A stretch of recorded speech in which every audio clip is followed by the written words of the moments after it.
makers and market movers. This is The Pulse with Francine Lacqua.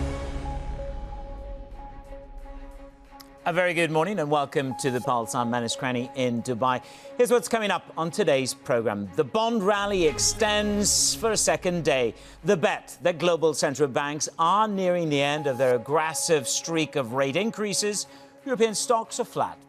Treasury Secretary Janet Yellen says China's economic slowdown risks causing ripple effects across the globe, but doesn't expect a US recession.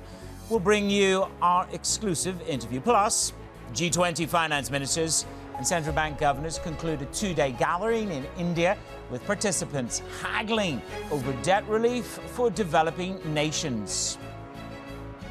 Very good morning, warm welcome to the show. Sitting in for Francine today. This is State of Play across the assets. The Nasdaq is no longer partying like it's 1999. Goldilocks is in charge overall in terms of risk, but you are just seeing this moment of reprieve as Janet Yellen says the US will skirt recession, and Goldman Sachs reduced the odds of a recession in the United States to 20%. 10-year yields drop a little bit lower. I mean, this momentum in the bond market is really quite reflective. We put on 2.3% in the bond market last week, the best week since November of last year. And it wasn't just sovereigns, but high yield and investment grade, all propelling to the upside. Gold is up. If you have a global deflation narrative, as you have in China, where do you want to be? Do you want to be in bonds? Do you want to be in gold? The dollar rolls down ever so slightly, but again, the view is that to deliver further dollar weakness, you got to be pretty darn sure that the growth story in the world really takes a leg to the upside. This is a mixed opening for European stocks. At the bottom of your screen, you're going to see Ocado come up. You've got a pretty good presentation from them. They're shifting squarely and strongly to profitability. The stock is now up over 10% at one juncture the last time I checked in. First half loss and the EBITDA loss will be $2.5 million. That's severely below the original estimate of just under 9 million. You can see the stock pumping away, up 13%. So the European map just looks hesitant, one could say, because you've got these growth forecasts for China being downgraded. More of that in just a moment. One thing to note is, of course, the propensity to own banks. This is what we're going to discuss over the next hour, which is how injurious are the new regulations in terms of capital requirements? How injurious is it going to be in terms of net interest income running out of puff? We'll bring those stories to you as we go through the morning. But the bond market, as I say, the rally is enduring. European stocks are mixed. Equities in Asia dipped in Hong Kong. And they sort of played catch-up, really, with a weaker-than-expected Chinese economic growth story. The US Treasury Secretary spoke exclusively to Bloomberg about China's economic slowdown and the risk it poses. Slow growth in China can have some negative spillovers. For the United States, growth is slowed, but our labor market continues to be quite strong. I don't expect a recession. The magic words. I don't expect a recession. Christina Kino is with us. Christine, great conversation between Anne-Marie and Treasury Secretary. It's interesting. She wants to put a floor under the macro between China and the United States of America. But it is important that she now calls a moment of where they may not crush the jobs market to tame inflation. Yeah, absolutely, man. It's quite interesting because you can really see the two sides of Janet Yellen in that interview, right? We have Janet Yellen, the Treasury Secretary, really wanting to spark some calm over the prospect of the U.S. economy. She really doesn't want to spark alarm over a recession. She's saying herself that she's not seeing a recession. But then you can see the economist Janet Yellen still wanting to kind of walk that line, right? Like she doesn't really want to say anything too definitive. Really, the most that we got from her is the idea that, no, we're not going to hit a recession. But as far as the U.S. economic slowdown is concerned, that's still kind of the jury's out still when it comes to that madness. And then, of course, we have this cascade down on the estimates for Chinese growth coming in at the 5% level. And a lot of people had hoped that, well, that was a guide level or a floor level that the Chinese might deliver. But it looks as if it's becoming a consensus. Yeah, you're absolutely right, Manus. And I think the nuance here in terms of big banks downgrading their China forecast. So 5% growth, that's still in line with what the government itself is forecasting. But I think the negative here is that a lot of banks are saying that's now the ceiling, as you mentioned, Manus. It used to be the floor, it's now the ceiling that they're seeing. And there's potential for those growth forecasts to be downgraded further from here. And, you know, we have seen a spate of negative economic data coming out of China. It's just consistently disappointed to the downside. Perhaps the silver lining here, though, is that calls for stimulus very much growing louder. And so if we do see more details on that, more of a concerted effort from the Chinese authorities, that could potentially turn the China growth story around and make investors and economists a bit more positive on China. Christine, always good to get your insight on that. Let's just see where the consensus number comes. PBOC to the rescue, I say. Christine Aquino, managing editor in London. Let's turn our attention to the G20. We've been busy, where China has really been the focus. The US Treasury Secretary, Janet Yellen, she said in Beijing has failed to address the unfair trade practices that led Washington to impose tariff hikes on the country. We're undergoing a 4-year required review of tariffs. We have to see what comes out of the 4-year review. But I would emphasize that really the underlying concerns we have not yet been addressed, and we need to work on that going forward. Janet Yellen spoke to Bloomberg exclusively at the G20 in India. Let's get to Manaka Doshi. She joins me now. Manaka, what did we hear about the US-China relations? This language of creating a floor, what does that mean?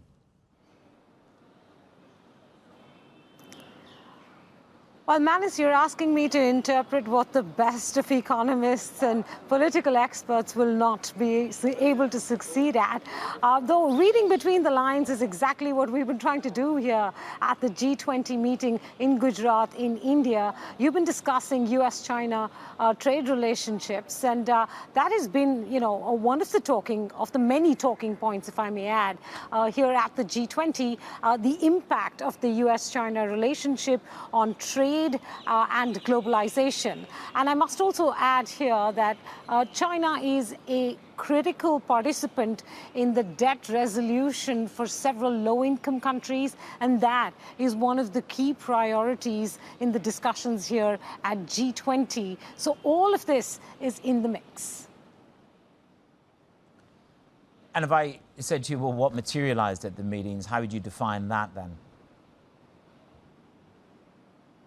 Well, it's difficult to tell because we're a couple of hours away yet from knowing whether we will have a communique at the end of this meeting. You might recall that in the last 2 meetings that have taken place in India, we've ended with a summary of chairpersons and not a communique because of disagreement amongst the partners, specifically China, on the terminology to be used for the Ukraine war. The use of the word war was not appreciated. But that standoff aside, because one can't really quite predict, this meeting has also been a meeting about where there has been discussion on the progress in terms of reforms of multilateral development banks. For instance, the World Bank. Earlier today, I spoke with Ajay Banga, the president, who spoke of how the bank is working to expand its financing capacity. And 2 of the new instruments that they're hoping to put to use quickly enough is hybrid capital and enhance the power of guarantees. Listen in.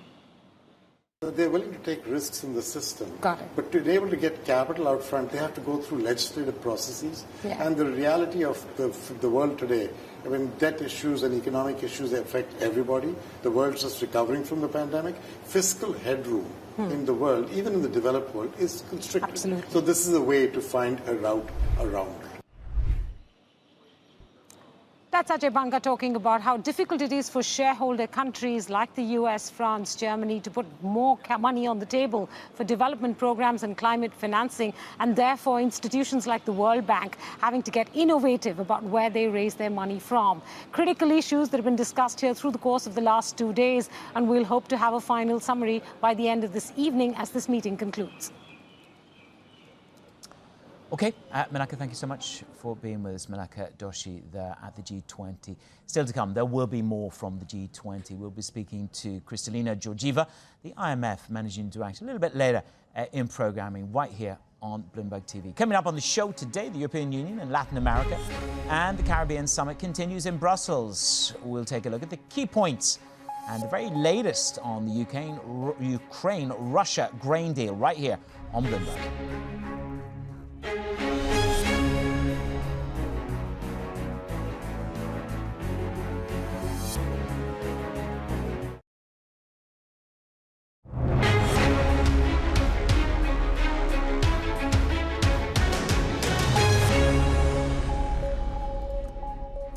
The European Union, Caribbean and Latin American leaders are gathering in Brussels for the final day of the EU-CELAC summit. It's the first since 2015, reopening talks concerning the long-delayed EU-Mercosur trade deal on the agenda, and tensions have emerged over the condemnation of Russia's war in Ukraine. So there's a lot to unpack. Maria, today I was on the ground in Brussels as ever. It's the first time they've haggled and huddled since 2015. So what I'm curious about is the scale of influence of China in Latin America. This is what has America really on tenterhooks, isn't it? Maria, good day. Yeah. Yes, Manus, and good morning to you too. And a lot of this today, of course, the European Union would not frame it in those terms bluntly, but it has to do with countering that diplomatic push that we've seen from China through investment in Latin America. And yesterday, the head of the Commission repeated this is a region that is strategic for the European Union when it comes to the economics, when it comes to trade, when it comes to on climate change. And the summit, as you say, is on day 2, but we already had an announcement from the European side that they will invest 45 billion euros from now until 2027 in Latin America. The other big issue here has to do with trade, and you alluded to this as a Mercosur deal. This has been in the making for 20 years, so it's a long time. It's been stuck on a number of issues too for the past, 5 years. But yesterday, overnight, a statement from the Euro side, but also the Latin America, including Brazil and Argentina, repeating we hope to get to a resolution and get this trade deal finally over the line in 2023. So that is the end of this year. I think the summit today will really serve to figure out as to whether or not that is realistic to finally get a sign off on this deal, which both sides would be equally beneficial to them all. And tell me this, Maria, you're never far from the Ukraine-Russia debate. What is the sticking point between the two blocs? Because it may well be fundamentally different to the conflab within NATO or that US-Russia axis. So what is that Latin American discourse? Yes, and Manus, I was fascinated to watch your conversation at the G20 because the conversation here is very similar. You have the European countries, of course, the United States and a number of Western allies who say they want the strongest possible condemnation of the war. They say there is no doubt that Russia is the aggressor, that Russia is the country that invaded Ukraine and therefore has to be condemned in those terms. The issue here, and it plays out equally for Latin America, is that there are a number of countries that say they do not have strong opinions of this. They view this as a war that is far away, but also you have key players like Brazil that will condemn the invasion at the United Nations and that will vote and reject motions that would support any kind of invasion and obviously condemn the Russian position in the invasion. But politically, they do not want to go beyond that. They want to stay neutral, and neutral means neutral. So there is also a chance and a risk here that we may end up the day at the summit between the European Union and Latin American countries without a joint condemnation of the war. So this is a very similar conversation as to what is going on with the G20, but also reflects those big divisions that play out internationally now. Okay, Maria, thank you very much. Maria Tadeo there in Brussels. Good to see you. To the US, the bank regulators there are set to release their plans next week for a sweeping overhaul of the capital rules. Bloomberg has learned that the latest draft includes a tougher set of requirements on the lenders' residential mortgages than international standards. Bloomberg's Tom Metcalf joins me. I mean, one could say, Tom, that this is maybe a hangover from SVB, which is, strike with a big mallet. But talk me through these developments on the changes from Basel III And why the focus on the residential mortgages? Yeah, so look, these are long-running changes, but as you say, SVB kind of came in the middle of them, and in some ways the sense is that maybe the regulators are becoming a bit more conservative. That's obviously going to shake some level of confidence. And the really interesting thing about this report is for the first time we get in the sense that actually they're going to really focus on residential mortgages, which is news that's going to come as news to the banks.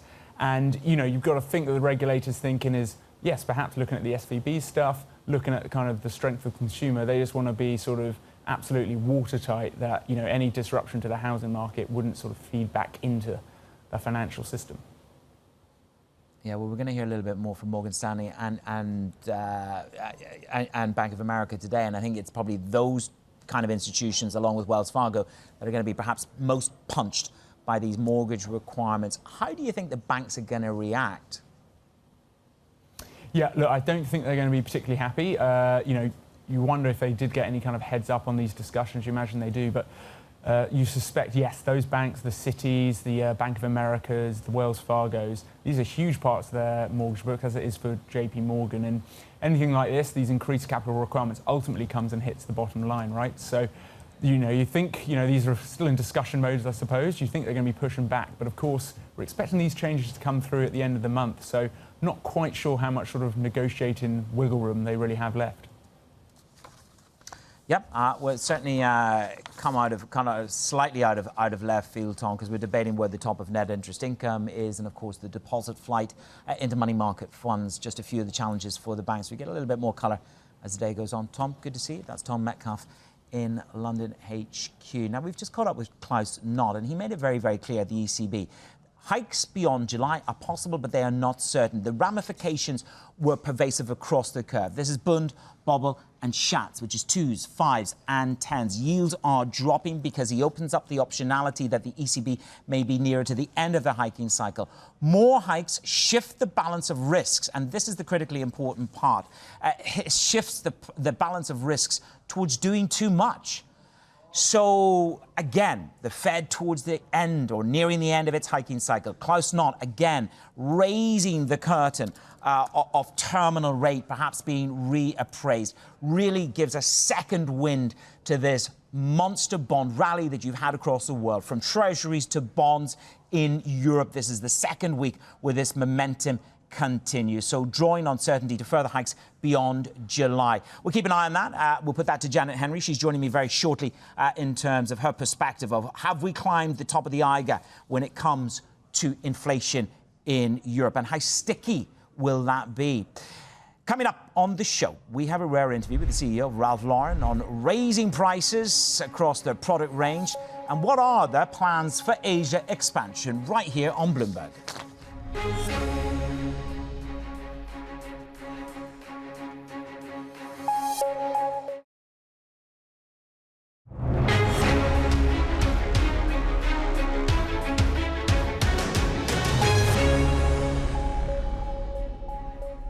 Welcome back. U.S. clothing brand Ralph Lauren says it's focusing on China and India as a key growth center outside its home country. The CEO, Patrice Louvet, spoke to Bloomberg exclusively on the potential for the Asian markets and how the company is approaching them. We want to stay unique and special. That's what we're building in markets like China, and even as we look ahead to markets like India, which are promising for the future, being very deliberate on planting the right foundation so we can build from there with the right image perception. So China has a huge potential, but it's actually still quite a small market for you. It is still small for us. Yeah, huge short, mid, and long-term potential for us. So it's about 6% of the company today. That's double what it was 3-4 years ago, but still in absolute quite small when you look at the penetration of the Chinese business for some of the best luxury players in the industry that are 20, 30, 40%. So I'm excited about the opportunities and the runway.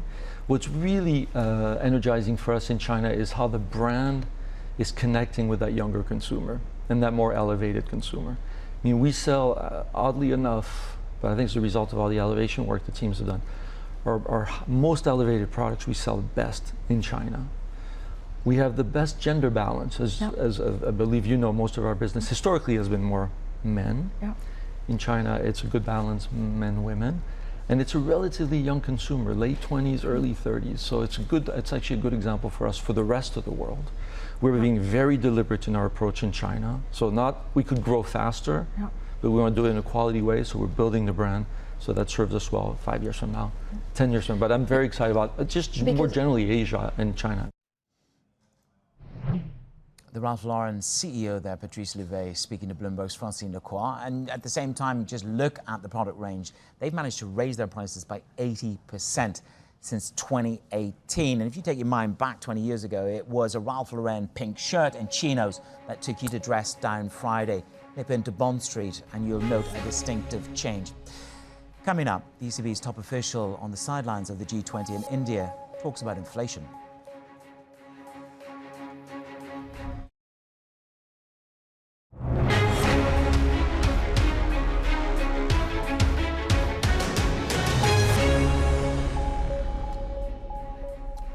The global bond rally endures as the ECB Governing Council member Klaus Knot tells Bloomberg the central bank will need to hike again in July.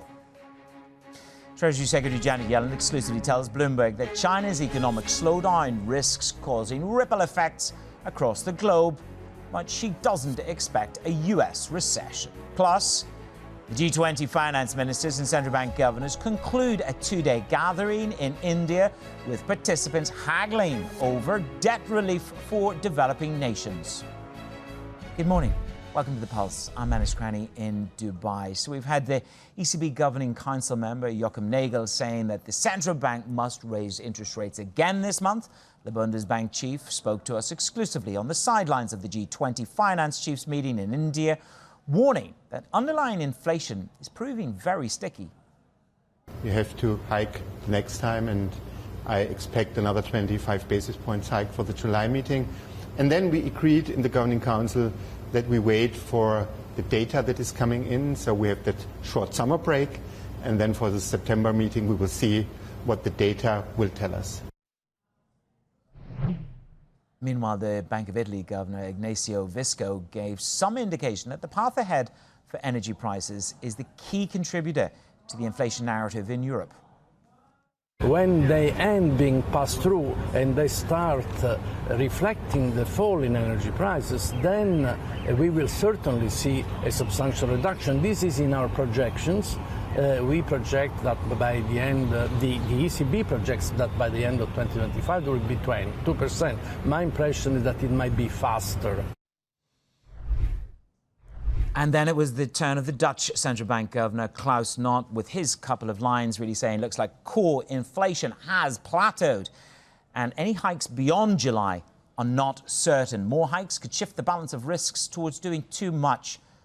Don't want another policy error? Let's get to HSBC's Global Chief Economist, Janet Henry. Janet, has European, and I'm being very specific, European inflation peaked? And it's interesting that Knot warns that the balance of risks is doing too much rather than too little. So 2 for 1, better than Tesco's on this show. Good morning. Good morning.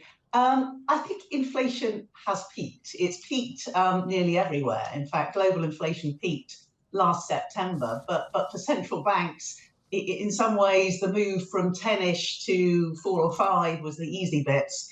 4 or 5 to 2, as we've discussed before, is where the real challenge lies. And, you know, your question is about Europe. European inflation will fall. And it was interesting hearing Visco's comments regarding energy. You know, we just had that very low print from the US last week, 3% inflation for June. But that is likely to be the low from now. The base effects from this time last year were the highest. And actually, it's still about what is likely to keep inflation persistent for longer and how far away are they still going to be from their targets. From other factors, it's not just about the energy story. We've had the easy bit from that already. OK, so if the easy lifting has been done, you're right, this last mile of delivery is going to be hard. By the way, you know, OPEC won't last until that oil is briskly above $80 a barrel. So, you know, be careful on that. It would be the caveat. I then look at China and I look at the deflator. So you look at the downgrades to growth. We'll come back to that in a moment. But the deflator within China is negative for the first time since 2009. We're going to show a chart on that. again, the issue here is how prescient is that for a global deflation? These are the growth targets that we're showing, but we're going to show you the deflator for China in just a moment, the most negative since 2009. How destructive or constructive is that for the global deflation narrative? We are seeing, certainly not deflation globally, but we are seeing the beginnings of some element of disinflation. And we've got to remember, in terms of China, households and more generalized inflation didn't feel the pressure from energy. You saw it at the PPI level. Big companies had to pay those big energy prices. Households in particular were insulated to some degree. But also when we think about how China feeds through to the global economy, through commodity prices, it does feed through on the demand side. And as much as China demand has disappointed, it has still been growing. You look at coal or oil, even copper, so far this year, in volume terms, it's risen, but global prices have been weaker, so nominal imports have been a little bit softer. So yes, weaker demand, weaker pricing power coming from China will impact, help to some extent the inflation story elsewhere in the world. But in the past, where we normally saw it was in goods, and actually goods price inflation is very low and falling. In some countries where we see the current pressure on inflation in the West is obviously still services and in wages. You still see quite sticky global inflation, just under 5%. What does that do to central bank policy? We can circle in on G3 or G7, wherever you want to hone it in, but that's still quite a sticky number at 4.8%, isn't it? At the global level, it's still something that is not consistent with central bank targets, but of course that does include the emerging economies as well as the advanced economies. So we have inflation moving in the right direction, just still above central bank targets. But when we're focusing on the advanced economies in Europe and the US, it's very clear it's not just about the monetary policy, it is about what's happening on the fiscal. And what we've seen, particularly in Europe in 2020, in 2021, in 2022, and in 2023, it's been the government spending that's been adding to demand. And over the last couple of years, central banks have been trying to slow demand by raising interest rates. So as the ECB has been quite clear, the fiscal stance of governments is not appropriate for the overall inflation picture. The Fed's been a bit less explicit, saying it's their job to respond to the fiscal side as much as rather than to tell the government what to do in the same way that they expect the government not to tell the central bank what to do. But you need to view the two together when you're thinking about policy and how it works.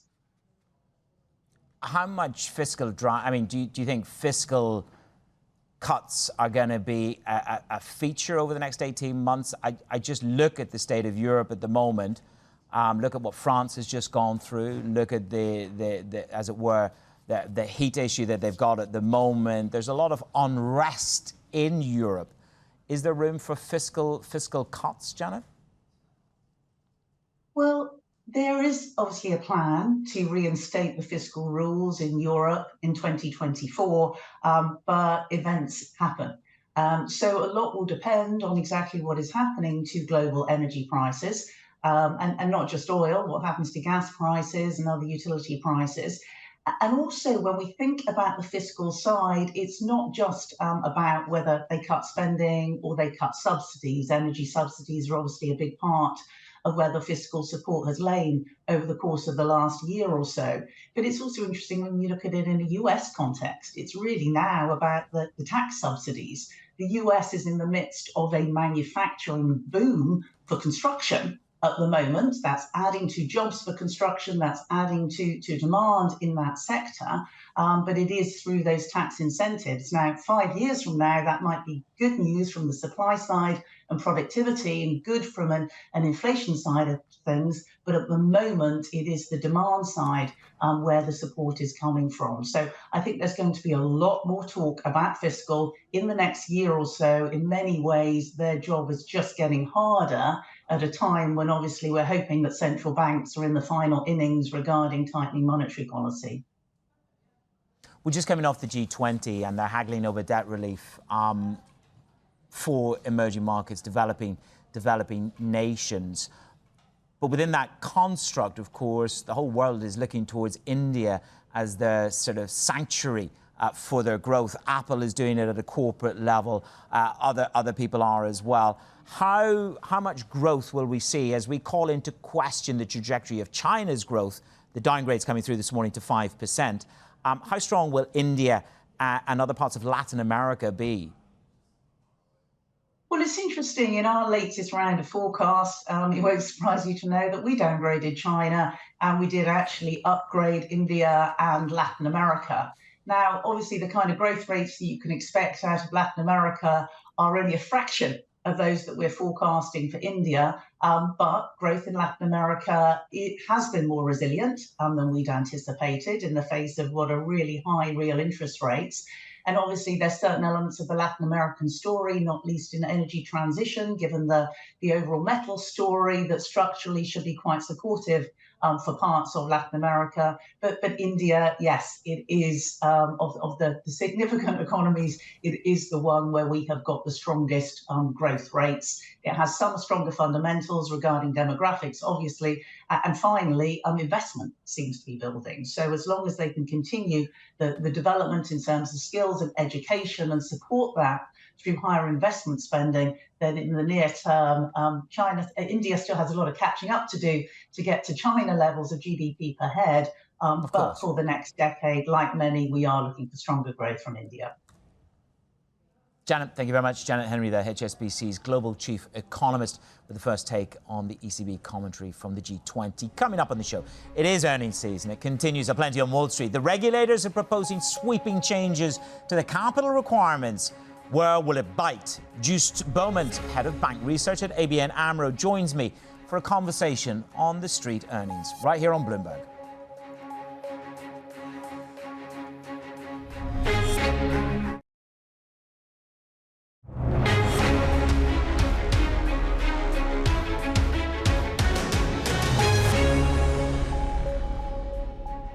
Welcome back. US regulators are set to release their plans next week.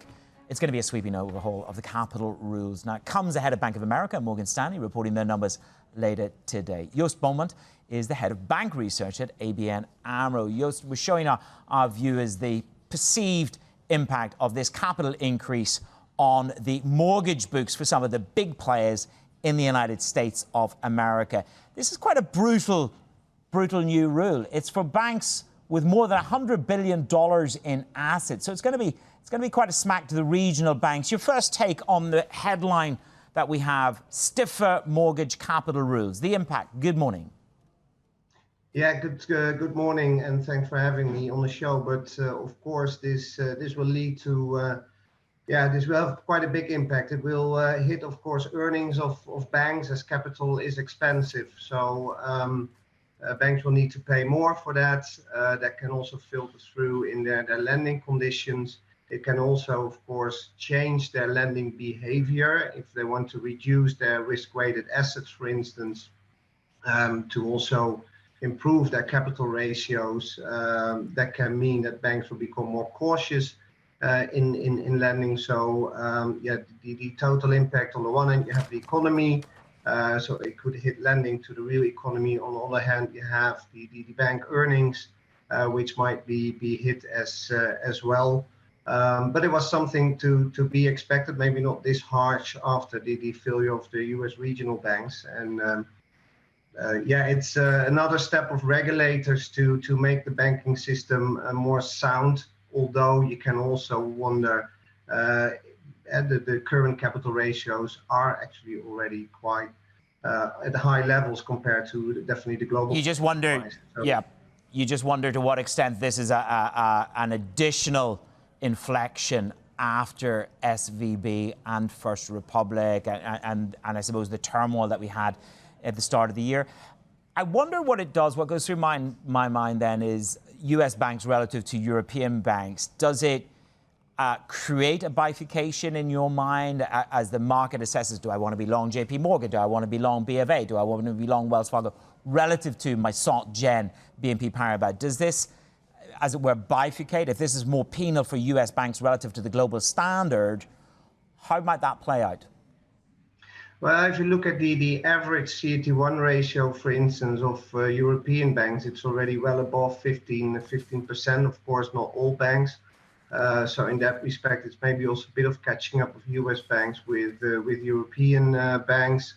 In the end, I think it might hit the US regional banks more harder than the big banks. But in any case, what it will tell investors is that banks will become even safer. So you can think of investors preferring these safer, bigger banks over the smaller banks with lower capital ratios. The big just get bigger, and that takes us to the Goliath of them all. I know that you can't talk about individual names, but I love what Wells Fargo, Mike Mayo, had to say about JP Morgan. Their structural position is that they are strong as it's ever been, allowing them to show greater share, scalability and resilience. And JP Morgan stands the tallest. It is a Goliath, really, really winning. And, you know, with that in mind, when you look at some of the bulwarks of Wall Street, JPM, we'll get a little bit more, as I say, from Morgan Stanley and Bank of America later today. Goldman's will have warned us so much in advance. But when you look at that strength of positioning on JPM, what does that do? Because the bank's index is up, what, JP Morgan's up 14% on the year. Do the big just get much, much bigger now? The UBS, the JPM, are we just going to see a much bigger musculature in size? I think indeed it's a good observation. After all the turmoil we had, the bigger banks become bigger and absorbing the smaller banks that fail. Of course, it looks good in the short term because it solves some issues, but in the longer term, you might go back to the too big to fail discussions with the big banks becoming really, really big and indeed too big to fail, which can create issues, of course, later on when we have a new banking crisis. So it solves issues now, might be an issue later on. That's maybe also why regulators want to increase capital ratios, to be sure that banks are also in the future well equipped to absorb any shocks. Well, one Goliath that is, you know, created overnight, well, actually over 48 hours, is UBS. Now, the buyback and the dividend, you know, the buyback has been delayed, and we're going to learn more and more at the end of August about what is UBS, what will they get from the state, what will they give back. But in terms of the thesis for Europe, does it sit the equivalent? Is Motti basically going to create the JP Morgan? I mean, it already is within wealth management, but does it just accelerate now to a new valuation for the market? Yeah, of course, with UBS, yeah, you have put together the two biggest banks in Switzerland and also quite big global players. So definitely this is a new cookie in the market, and indeed we need to see with UBS how they will. What's the risk with UBS? What's the single biggest thing I should keep an eye on for the 28th? I think it's the 28th of August. What's the biggest risk as you look at that landscape for UBS? Is it the backstop from the government, maybe sized down? What is the risk? I think the risk might be more into still the investment bank from Credit Suisse. They have to merge this. They have to align it with the risk profile of UBS. There's of course a huge misalignment here. So there are risks that this wind down of the investment bank might come with some losses, maybe higher than expected. So I think that is something definitely to watch. Okay, well, certainly the staff have a very real issue on their hands on Tinder Hooks to hear what size that investment bank, the new investment bank, will be. Of course, there is a culture test to pass, according to the chairman. Joost Beaumont, thank you very much, head of bank research over at ABN Amro. And don't miss our interview with the Morgan Stanley chairman and the CEO. James Gorman joins the Bloomberg team, 6:30 p.m. London time. Coming up, the UK's richest person is chasing one of the biggest trophy assets probably in the world. Manchester United. We discuss the challenges facing this man, right here on Bloomberg.